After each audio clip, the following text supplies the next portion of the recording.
Candid अमन, कहानियों का smuggler. संचिता के अश्मायु की जिंदगी में होने से लेकर उसके इस शादी को करने के पीछे के कारण तक सब जान चुका है अश्मायु। जिसके बाद अश्मायु को हुआ पछतावा और आत्मगिलानी। लेकिन एक हादसा पहले ही अश्मायु को अंदर तक तोड़ चुका था, जिसका वास्ता है संचिता से। अश्मायु ने खोल दिए संचिता के लिए अपने रूम के डोर। क्या हो रहा है इस भाग में और आखिर क्या चल रहा है अश्मायु के दिमाग में, आइए सुनते हैं कहानी के इस भाग में। अश्मायु ने संचिता के कंधे पर हाथ रखते हुए उससे पूछा, तुम रो क्यों रही हो और ये सब मुझे क्यों नहीं पता? संचिता ने अश्मायु के हाथ को अपने कंधे से हटाते हुए उसे जवाब दिया, क्योंकि आपको बताकर मुझे कुछ हासिल नहीं होता। मुझे मेरी बहन तो वापस एफर्ट करने से ही मिलेगी ना। मुझे उसकी तलाश करनी है। पिछले 1 महीने से मैं उसकी तलाश कर रही हूं और आपके साथ शादी करने के पीछे भी यही कारण है। अश्मायु सुनकर हैरान था। उसने संचिता से पूछा, मुझसे शादी करने के पीछे इस सब से क्या लेना देना? संचिता ने अश्मायु के नजदीक बैठते हुए उससे कहा, क्योंकि आपसे शादी करने के पीछे का सबसे बड़ा कारण है मेरी बहन को ढूंढना। अश्मायु संचिता की बातें सुनकर हैरान था। उसने संचिता से कहा, मैं समझा नहीं, कहना क्या चाहती हो तुम? Tell me exactly. अश्मायु सवालिया नजरों से संचिता की तरफ ही देख रहा था जब संचिता ने अपनी जुबान खोली और अश्मायु को बताना शुरू किया, मेरी बड़ी बहन अस्मिता सचदेवा आपकी कंपनी में मेरी ही पोस्ट पर काम करती थी। ये सब आपको मालूम नहीं होगा क्योंकि आप उस वक्त यहाँ नहीं थे। उस दिन मुझे कॉलेज छोड़ने के बाद मेरी दी अपने ऑफिस जा पहुंची थी, लेकिन उस शाम वो वापस नहीं लौटी। मैंने काफ़ी रात तक उनका इंतज़ार किया और उन्हें कॉल करने की कोशिश की, लेकिन उनकी तरफ से कोई रिस्पॉन्स नहीं आया। मेरे पास उनके ऑफिस में साथ काम करने वाली उनकी दोस्त दिव्या का नंबर था, जो अभी भी आपके ऑफिस में ही काम करती है। मैंने उन्हें कॉल किया, लेकिन उन्होंने भी अस्मिता दी को वहाँ से जाते हुए नहीं देखा था। उन्होंने बताया कि अस्मिता दी देर तक काम कर रही थी क्योंकि उनके ऊपर वर्कलोड बहुत ज़्यादा था। संचिता बेहद संजीदगी से ये सब अश्मायु को बता रही थी। अश्मायु के सामने तो आज एक अलग ही सच उजागर हो रहा था। अश्मायु तसल्ली से संचिता की बात सुन रहा था। संचिता ने अपनी बात को जारी रखते हुए आगे कहा, पूरी रात अपनी दी के आने का इंतजार करने के बाद जब मुझे कोई उम्मीद नजर नहीं आई तो मैं अगले दिन उनके ऑफिस पहुंच गई, यानी कि आपके ऑफिस पहुंच गई। वहां जाकर पता चला कि अस्मिता दी की किसी को भी कोई इन्फॉर्मेशन नहीं है, बल्कि वो लोग तो हैरान थे कि हमेशा टाइम की पाबंद और लीव ना लेने वाली मेरी दी ऑफिस क्यों नहीं आई। मेरे पूछने पर सबको मालूम हुआ कि कल पूरी रात से वो घर नहीं आई है। उसके बाद सबने यही कहा कि ना किसी ने उनको जाते हुए देखा और ना ही किसी ने उनकी कोई बात सुनी है। मैंने वहां से सीधे पुलिस स्टेशन जाने की सोची, लेकिन मेरे वहां आने और अपनी बहन को ढूंढने की बात आपके दादू के कान में पहुंच गई। आपके दादू ने मुझे अपने केबिन में बुलाया। दादू ने मुझसे कहा कि पुलिस में कंप्लेंट करवाने से उनके ऑफिस की बदनामी हो सकती है और उनकी रेपुटेशन स्पॉइल हो सकती है। इसीलिए उन्होंने मुझे एश्योरेंस दिया कि वो मेरी अस्मिता दी के बारे में पता करने में बहुत मदद करेंगे। वो सीक्रेटली इन्वेस्टिगेट करवाएंगे कि अस्मिता दी आखिर है कहाँ। मुझे उनकी बातों पर तब भी विश्वास था और आज भी है। मैं वहाँ से घर वापस आ गई, लेकिन मेरे लिए मेरी दी ही मेरा सब कुछ थी। उन्होंने ही मेरा हर बार मम्मी पापा की तरह ध्यान रखा है। इसी तरह से काफ़ी दिन निकल चुके थे, लेकिन उनका कुछ पता नहीं चला। मैंने आपके दादू के साथ रेगुलर टच में रहना शुरू कर दिया। दादू ने इस बीच मेरी फाइनेंशियल कंडीशन और मेरी अपनी बहन की ऊपर डिपेंडेंसी का भी पता लगवा लिया था। उन्होंने ही मेरे पास मेरी बहन की पोस्ट पर काम करने का ऑफर भेजा था। मैंने ये जॉब ये सोचकर एक्सेप्ट की थी कि इसी बहाने मुझे वहाँ रहकर चीज़ों को नज़दीक से जानने का मौका मिल जाएगा।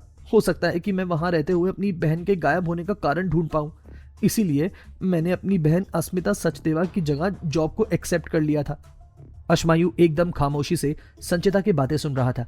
संचिता ने अश्मायु से आगे कहा, आपको लगता होगा कि मैंने पैसे के लालच में ही शादी की है, लेकिन मेरे आपसे शादी करने के पीछे सिर्फ एक ही कारण है, दादू से हेल्प लेना और मेरी बहन को ढूंढना, जो आप ही के ऑफिस से गायब हुई थी। मुझे आपके पैसों से कोई लेना देना नहीं है। आपके पैसे से कहीं ज़्यादा बड़ी मेरी बहन है मेरे लिए। दादू ने इस शादी के लिए मेरे सामने यही शर्त रखी थी कि वो दी को ढूंढने में मेरी मदद करेंगे और अपने हर सोर्स लगा देंगे। अगर मैंने आपसे शादी की है तो मेरी बहन ही वो कारण है कि मैंने आपसे शादी की।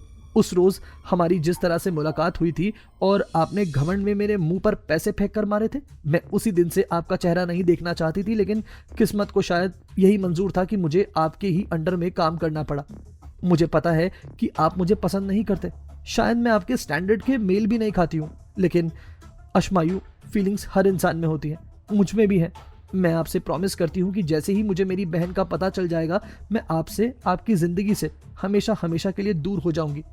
मुझे आपका एक भी पैसा नहीं चाहिए। संचिता अपनी बात पूरी करने के बाद अशमायु की बगल से उठ चुकी थी। अशमायु संचिता की बात सुनकर हक्का बक्का रह गया। सिचुएशन एकदम उलट थी और अब अशमायु गिल्टी था।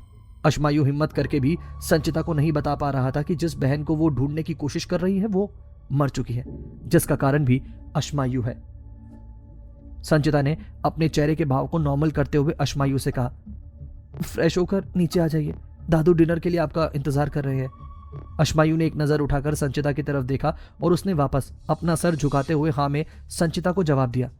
संचिता वहां से जा चुकी थी। अशमायु के तो पांव तले जमीन निकल चुकी थी। उसे समझ में नहीं आ रहा था कि आखिर कैसे वो ये सब कर सकता है। संचिता, जिसने अपनी जिंदगी अपनी बहन को ढूंढने के लिए दांव पर लगा दी, उसकी उसी बहन की अशमायु ने अपनी लापरवाही से जान ले ली। अशमायु समझ नहीं पा रहा था कि वो किस तरह से संचिता को सच बताए। उसकी तो संचिता से नजरें मिलाने की भी हिम्मत नहीं हो रही थी। अशमायु खुराना, जिसकी निगाहों में हर वक्त गुरूर और चेहरे पर हर वक्त रईसी का घमंड सजा हुआ करता था, उसकी नजरें इस वक्त झुकी हुई थी। अशमायु खुद शीशे में अपनी नजरें नहीं मिला पा रहा था। इधर संचिता नीचे आ चुकी थी, लेकिन अभी तक भी अशमायु वहां नहीं आया था। दादू, जो डाइनिंग टेबल पर मौजूद थे, उन्होंने संचिता से पूछा, बेटा कुछ हुआ है क्या तुम दोनों के बीच? अंशु कहाँ है? वो डिनर के लिए क्यों नहीं आया? संचिता ने दादू को जवाब दिया, दादू, उन्हें अस्मिता दी के बारे में पता चल चुका है। उनके हाथ अस्मिता दी की तस्वीर लग चुकी है, जिसके बाद उनके मन में हजारों सवाल पैदा होने लगे थे। इसी वजह से मुझे उन्हें सब कुछ सच सच बताना पड़ा। दादू ने निश्चिंत होते हुए संचिता से कहा, बेटा, आज नहीं तो कल अंशु को पूरी सच्चाई का पता चलना ही था। तूने कुछ गलत नहीं किया अंशु को सच पता कर। शायद इसमें तुम दोनों के बीच की कड़वाहट थोड़ी कम हो जाए।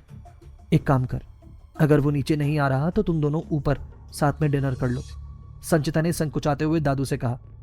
लेकिन दादू ने संचिता की एक ना सुनी और सर्वेंट को ऑर्डर दिया, सविता, दोनों का डिनर रूम में भिजवा दो, दोनों वहीं डिनर करेंगे। सविता ने सर झुकाते हुए जी कहा। संचिता ने दादू से पूछा, दादू, आप अकेले डिनर करेंगे? मुझे ये अच्छा नहीं लगेगा। दादू ने मुस्कुराते हुए संचिता के सर पर हाथ रखते हुए कहा, संचिता बेटा, अशमायु मेरा पोता है और मैं उससे बहुत प्यार करता हूँ। मेरी जिंदगी तो कट चुकी है, अब उसे अपनी जीवन साथी की जरूरत है। जा बेटा, उसके साथ जाकर डिनर कर। संचिता ने हाँ में सिर हिलाया, जिसके बाद संचिता वहां से अपने रूम की तरफ अब बढ़ चुकी थी। अब तक डिनर भी ट्रे में सजकर ऊपर अशमायु के रूम में पहुंच चुका था। संचिता ने अशमायु के रूम का डोर खोला तो अशमायु इस वक्त रूम में नहीं था। डिनर को रूम में डली सेंटर टेबल पर छोड़कर सर्वेंट वहां से जा चुकी थी। संचिता ने दोनों के लिए डिनर सर्व किया और अब संचिता अशमायु के वॉशरूम से बाहर आने का इंतजार कर रही थी। इधर अशमायु बाथटब के किनारे पर बैठा हुआ खुद से ही बातें कर रहा था। मैंने कितना गलत समझा संचिता को। असल में तो मैं ही हूं जो अपने नहीं दूसरों के नजरिए से देखता आया हूं चीजें। जरूरी नहीं है कि हर किसी की जिंदगी में पैसा ही इंपॉर्टेंट हो। संचिता बुरी लड़की नहीं है अश, और तूने तो उससे वो छीना है जिसकी वजह से वो इस रिश्ते में आई है। वॉशरूम के बाहर वेट कर रही संचिता को जब काफी समय हुआ इंतजार करते हुए, तो संचिता अपनी जगह से उठी और उसने अपने कदम वॉशरूम की तरफ बढ़ा दिए। संचिता वॉशरूम के डोर को नॉक करती उससे पहले ही अशमायु ने डोर को अंदर से खोल दिया। अशमायु और संचिता अचानक से एक दूजे के सामने आ चुके थे। अशमायु उस पल संचिता के चेहरे से अपनी नजर हटाना ही भूल चुका था। संचिता के चेहरे पर एक फिक्र उसे साफ नजर आ रही थी। संचिता ने जब अशमायु की निगाहों की तपिश अपने चेहरे पर महसूस की तो उसने अपनी पलकें झुका ली। संचिता ने ऑकवर्ड होते हुए अशमायु से कहा, वो मैं आपको डिनर के लिए बुलाने आई थी। अशमायु ने संचिता को जवाब दिया, मुझे डिनर नहीं करना संचिता, और अगर करना होगा तो मैं खुद करूंगा। You don't worry about me. Sanchita ने अशमायु को दादू की कही हुई बात उसे बता दी। ये डिनर रूम में दादू ने भिजवाया है आपके लिए। वो आपसे बहुत प्यार करते हैं और आपको खुश देखना चाहते हैं। शायद उन्हें लगता होगा कि मेरे साथ होने में आपकी खुशी है, इसी वजह से उन्होंने हम दोनों के बीच ये रिश्ता बांध दिया था, आपको प्रॉपर्टी का वास्ता देकर और मुझे मेरी बहन की इन्वेस्टिगेशन का वास्ता देकर। लेकिन जब ये रिश्ता बंध ही चुका है तो फिलहाल दादू की खुशी के लिए तो हम इसे निभाने का ड्रामा कर सकते हैं ना। जितना दादू के लिए आपकी खुशी ज़रूरी है, उतनी ही आपके लिए भी उनकी खुशी ज़रूरी होनी चाहिए। संचिता की ये प्यारी सी बातें सुनकर अश्मायु का दिल इस पल पिघल चुका था।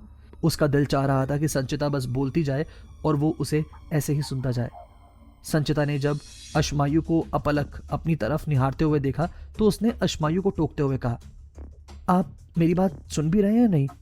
अश्मायु फौरन होश में आया और उसने हाँ में सर हिला दिया, जिसके बाद संचिता उसे अपने साथ लिए आगे बढ़ चुकी थी। संचिता के कहने पर अश्मायु ने डिनर किया। हालांकि उसके हलक से एक भी निवाला नीचे उतरना आसान नहीं था, लेकिन फिर भी अश्मायु ने संचिता की बात मानते हुए उसके साथ डिनर किया। डिनर खत्म होने के बाद संचिता हमेशा की तरह वॉशरूम की तरफ बढ़ रही थी जब अश्मायु ने उसे पीछे से उसकी कलाई से थामते हुए उससे कहा, वेट संचिता, तुम्हें आज से वॉशरूम में सोने की कोई जरूरत नहीं है।